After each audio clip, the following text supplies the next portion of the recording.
The presence of evil, pain, and suffering in our world is the most persistent argument raised against the belief in God. Bye. Usually it goes something like this. Put your hands up now! An all-knowing God would know evil exists. An all-loving God would want to prevent evil from existing. An all-powerful God could prevent evil from existing. Come here, but here. evil does exist. Now, given that the fourth proposition would appear to be undeniable, it can be inferred that one of the other three must be false, and thus there cannot be an all-knowing, all-loving, and all-powerful God. Checkmate. Or at least some people think that. However, not too long ago, an American philosopher named Alvin Karl Plantinga put forth a new proposition that is intended to demonstrate that it is logically possible for such a God to create a world that does contain evil. This is how he summarized his defense.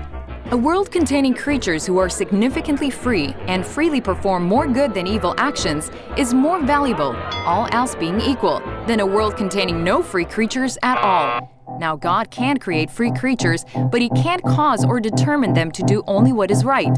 For if He does so, then they aren't significantly free after all. They do not do what is right freely. To create creatures capable of moral good, therefore, He must create creatures capable of moral evil. And He can give these creatures the freedom to perform evil and at the same time prevent them from doing so. C.S. Lewis would agree, saying, "Imagine a wooden beam became soft as grass when it was used as a weapon, and the air refused to obey me if I attempted to set up in it the sound waves that carry lies or insults. But such a world would be one in which wrong actions were impossible, and in which, therefore, freedom of the will would be void. If the principle were carried out to its logical conclusion, evil thoughts would be impossible, for the cerebral matter which we use in thinking would refuse its task when we attempted to frame them." Continuing his defense, Plantinga says, as it turned out, sadly enough, some of the free creatures God created went wrong in the exercise of their freedom. This is the source of moral evil. The fact that free creatures sometimes go wrong, however, counts neither against God's omnipotence nor against His goodness, for He could have forestalled the occurrence of moral evil only by removing the possibility of moral good.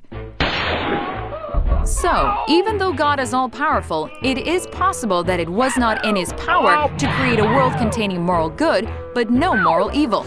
Therefore, there is no logical inconsistency involved when God, although wholly good, creates a world of free creatures who chose to do evil.